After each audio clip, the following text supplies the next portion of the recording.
This is Wandering Universe. Today, I'll be exploring another part of the planet, a continent that houses many, many alluring ancient wonders.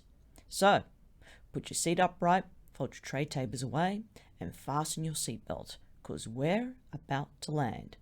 Are you ready? Let's go exploring.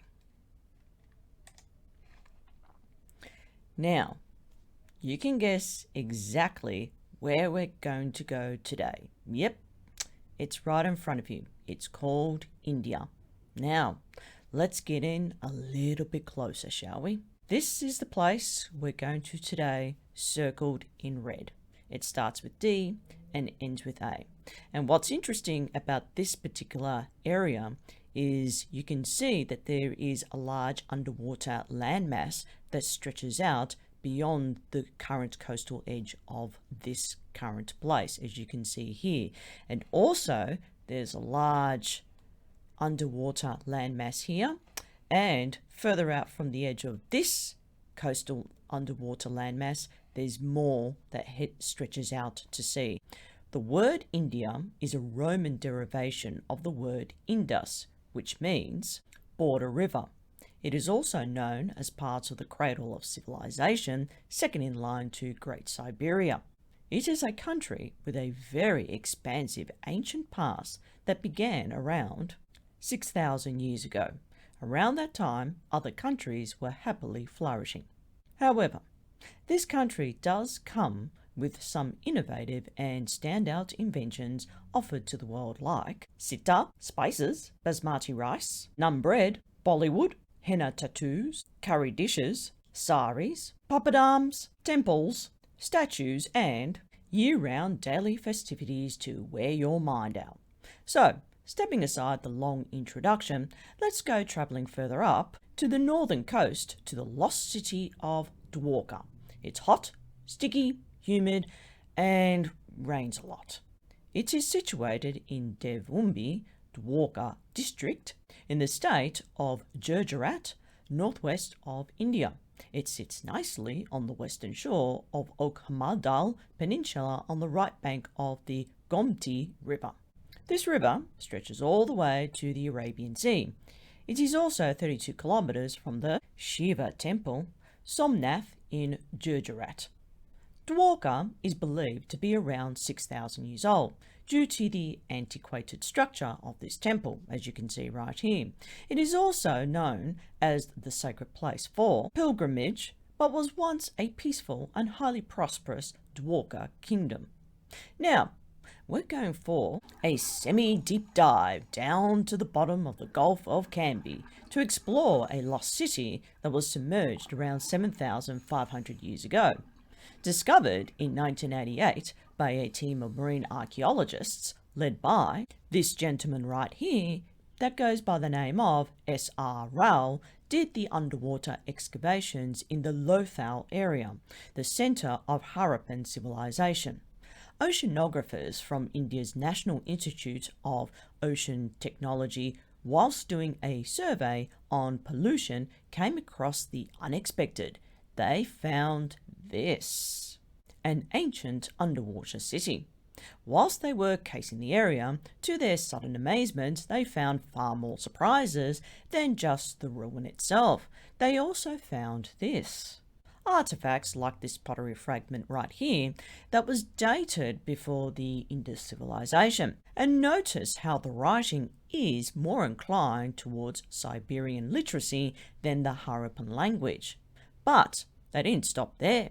They marched on, searching for more clues that began to unravel a buried mystery that was long forgotten, like construction materials of some sort, pottery, sections of walls, beads, sculptures, human bones and teeth that were carbon dated to 9,500 years old. This means that these artifacts are far older than the Egyptian and Chinese civilization combined. Whilst Lady Luck graciously gave them good fortune, they found artifacts that glinted a speck of gold to their eye. Gold jewellery, similar to what you see in front of you, that dates back to around 3,500 years old. News travelled fast, all right, when a group of enthusiastic students were so curious to find out what was buried in Gulf of Cambay. So they got their gear together and headed out there in search of treasure, 70 feet below sea level.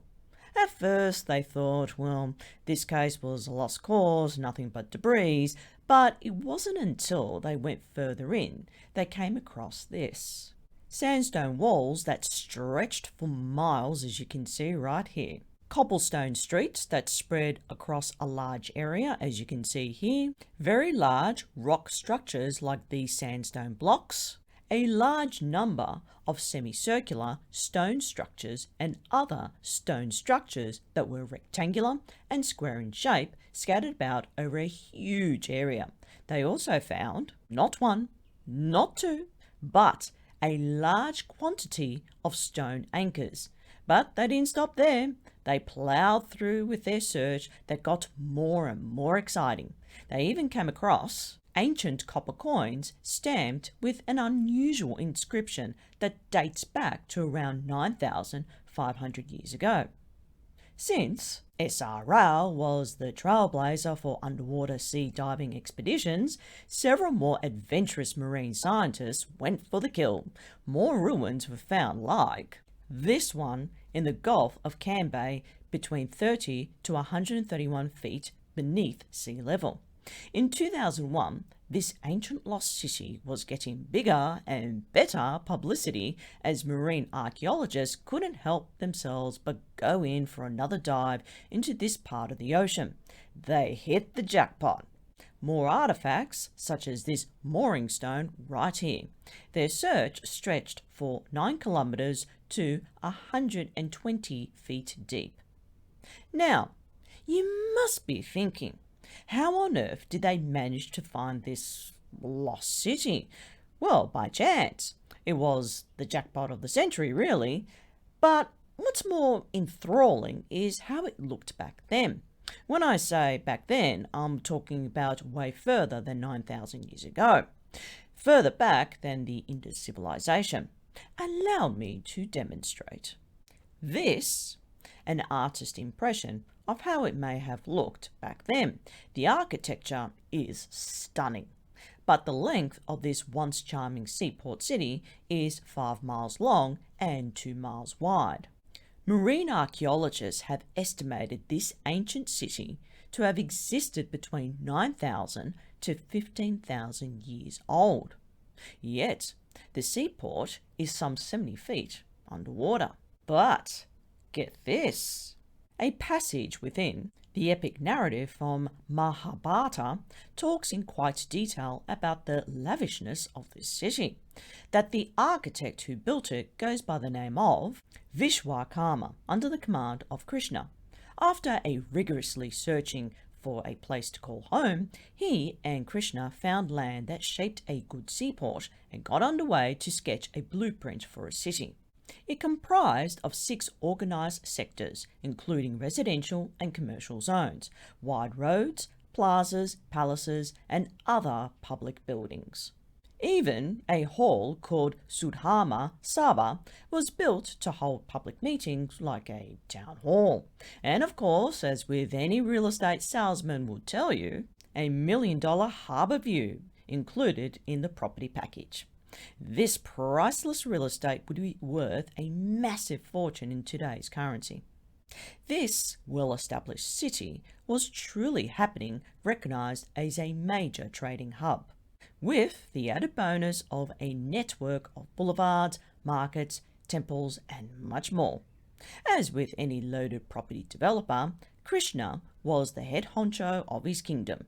He certainly occupied his time indulging in other cheeky pleasures.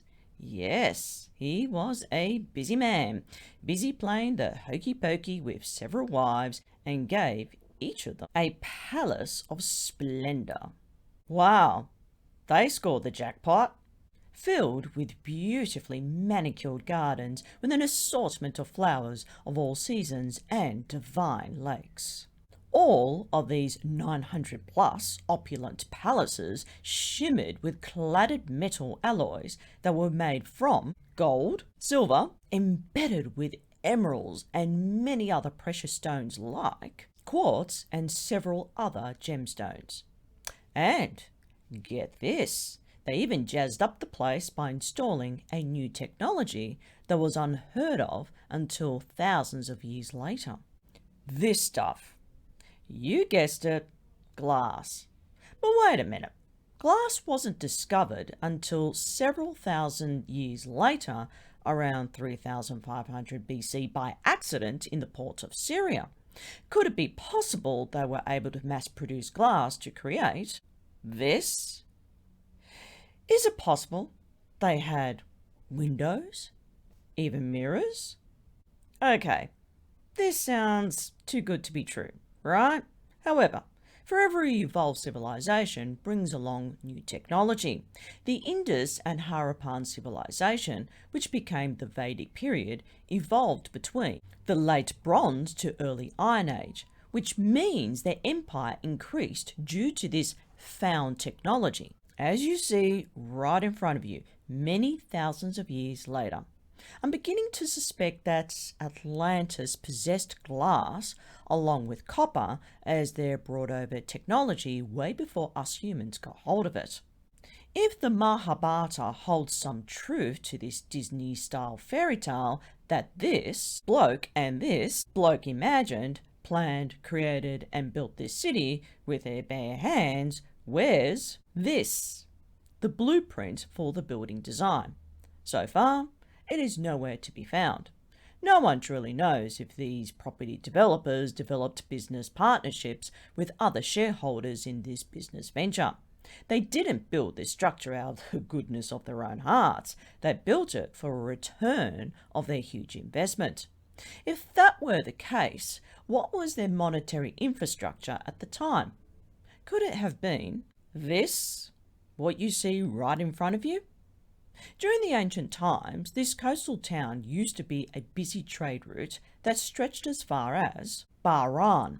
So, there was some trade alliance going on, and they were not a remote civilization. There were others. The way I see it, Krishna and Vishwakarma, or whoever they were not alone. They and others escaped from somewhere and came here to rebuild a new life on Earth. But something went wrong, tragically wrong. What happened? A major catastrophe that wiped out this vibrant and majestic city? What was it? And why? But here's the kicker. Bahrain also suffered a similar fate. India is a mecca of the ancient wonders of the world. This continent has a conjoined history, with Greater Siberia dating as far back as the last ice age. This is the first of a series of videos exploring other lost ancient cities hidden in the depths of the murky sea. That's all for now.